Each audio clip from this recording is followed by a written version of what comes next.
De retour sur le plateau pour parler de ce séisme judiciaire avec un face-à-face de lutte qui tourne justement, la répétition elle est pédagogique, au séisme judiciaire. Une vidéo d'un présentateur de télé qui dit tout haut ce que beaucoup vivent en silence. Il faut suivre la vidéo d'abord. ci weeru janvier laa juddoo ñu déclaré ma ci mairie Pikine ville de Pikine bi ma juddoo ba dem ci toll ci war a am carte d'identité maa ngi nekkoon ci benn école de football ñu wutal ma carte d'identité boobu ñi ngi am basang yi mooy carte d'identité basang yi nii tijji c'était pas numérisé ma am ci carte d'identité yooyu dem di ci football continue nekk ci docteur ba ñu war a am carte d'identité numérisé man ma war a voyager ci football loolu nag li ma lay waaj a wax moo ma dëj Sénégal ba tey jii bi ma waree voyager ma dem di uti passeport bi ma demee uti passeport déposer sama passeport ñu rejeté ma man lu tax ñu rejeté ma ñu ne ma da ngay dellu ci mairie bi nga juddoo fi ñu la déclaré ndax yow sa këyit bii nga indi fii pour am passeport dafa am keneen ku tudd Mamadou Saliou Diallo ku ci am këyit ba noppi moo tax yow mënoo am passeport ci këyit bi man loolu nu mu mënee nekk te man kayit bi ci lañ ma déclaré numéro bi mooy numéro 718 du registre 1988 xam nga jàpp naa ko. maa moom kayit boobu bi ma juddoo ba tey saa yu ma musee ut extrait ci su may dem Pikine du ma wax damay ñëw rek ne numéro 718 registre 1988 mooy sama numéro. ñu wax ma ni mënatoo am kayit ci numéro boobu parce que jaay nañ ko ku ñuy wax Mamadou Saliou Diallo docteur li ma lay wax ni def na plus de 10 ans. maanaam sa nationalité sénégalaise dañ jaay sama nationalité sénégalaise dañ jaay keneen. docteur def na plus de 10 ans. à chaque mënuma am benn këyit. Ce sujet interpelle vraiment les autorités sénégalaises. Au fond, quelles seront, selon vous, les vraies conséquences de ce phénomène? Alors, les conséquences sont graves et à des niveaux très différents. D'abord, par rapport aux Sénégalais lambda, comme Modou Mbaye, justement, qui se retrouvent bloqués administrativement parce que ces papiers ont été vendus. Ensuite, pour la sécurité nationale, cette fraude touche à la souveraineté même de l'État. Elle peut ouvrir la porte à des usurpations d'identité, des activités criminelles internationales et même des manipulations des listes électorales. Et puis, il y a une conséquence qu'on n'évoque pas souvent, c'est la xénophobie. Parce que quand l'histoire de Bébé Diène a éclaté, la première réaction d'une partie de l'opinion, c'est cette méfiance généralisée envers tous les étrangers. Et on ne parlait plus d'un étranger qui a fraudé, mais on parlait plutôt de ces étrangers qui nous volent nos papiers et qui nous volent nos emplois. Et on le sait, c'est exactement le terreau sur lequel prospère la xénophobie. On l'a vu récemment en Afrique du Sud. La frustration économique mal canalisée finit toujours par se trouver un bouc émissaire. Au Sénégal, pays de la Teranga, pays d'accueil par tradition et par culture, ce glissement pourrait être très dangereux pour la société.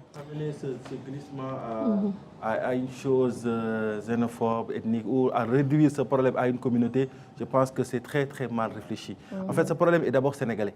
Ce problème, il est d'abord sénégalais. C'est-à-dire que nous, on a des fraudeurs parmi nous, Sénégalais, qui sont nés ici, qui sont grandis ici et qui travaillent dans ce soit de mairie, dans l'administration. Mais l'État doit prendre sa responsabilité. Je pense qu'il y a des problèmes qui se posent aujourd'hui. On parle de digitalisation de l'état civil, on a avancé sur ça. Je pense que Ibou même en a travaillé à un certain moment. Mais le problème, c'est que même la transformation digitale de l'administration peine à arriver à un certain niveau parce que le système est toujours là. En fait, donc je dis que le Sénégal, c'est un pays de teranga. On accueille les étrangers volontiers, quoi. Il n'y a pas de souci. Maintenant, le problème qui se pose, c'est que parmi nous, il y a des nous qui préfèrent vivre de nous. Et ce qui n'est pas normal. Oui. On en vient maintenant aux solutions. Diagne l'a évoqué tout à l'heure, cette digitalisation. On le dit, c'est la seule, en tout cas, issue.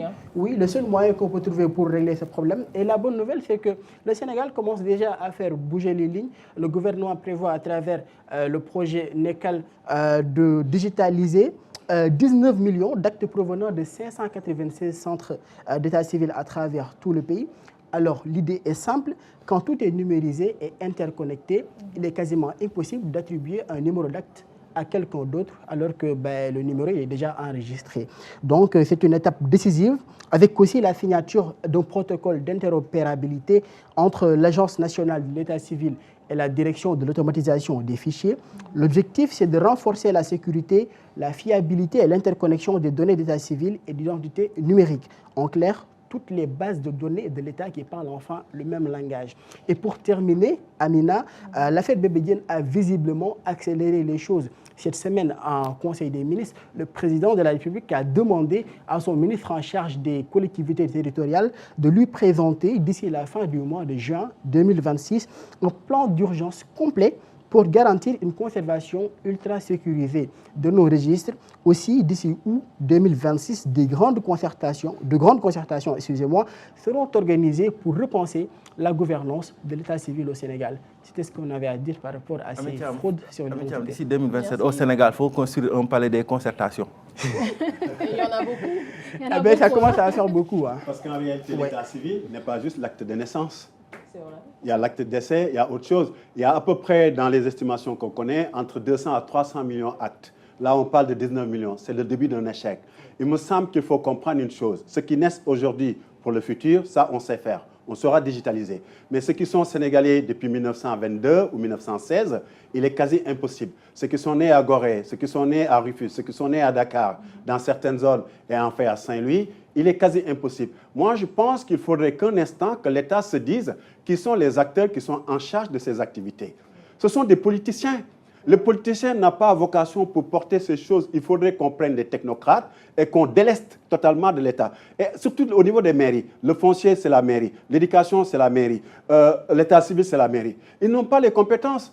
Ce sont nos chômeurs, nos acteurs sociaux qui sont dans nos quartiers, dans nos villages, qui ne font presque rien, qui vont aller faire la politique et qui deviennent nos maires. Mais grand, à ce niveau, je pense qu'aussi dans les collectivités locales, bon, il n'y a pas que des chômeurs, il y a des gens valeureux qui sont dans les quartiers, qui veulent investir, Les travailler. travailleurs ne restent pas dans nos quartiers. Non, mais je pense que moi, bon, je viens des quartiers.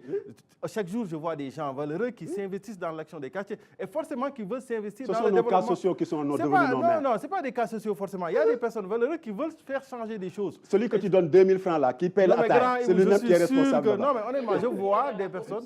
Non, mais je vois des jeunes de plus en plus engagés et même des personnes qui veulent être responsables dans le. Je n'ai pas dit tout, mais la grande masse, oui. Non, pas la grande masse. Moi, je pense que cette période, elle est revenue. Je pense que durant les élections locales précédentes, il y a eu plusieurs jeunes maires qui ont été élus. Oui. Je parle de York, Parcelles, entre autres communes. Il y a plusieurs jeunes maires et qui sont même issus du parti qui est actuellement au pouvoir. Je pense que la tendance, elle change. Maintenant, essayons de voir. Le problème, c'est pour moi, il y a deux aspects. C'est la digitalisation et comme on dit souvent, la transformation digitale, ce n'est pas une question de matériel, c'est une question de mindset. Vous savez, quelqu'un qui est né demain, pour lui donner le document, il faut aller en arrière pour récupérer les documents de ses parents. Et c'est là où se trouve la fraude.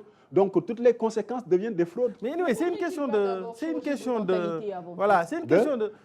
stratégie. C'est pour ça, je pense que c'est possible de régler le problème, à mon avis.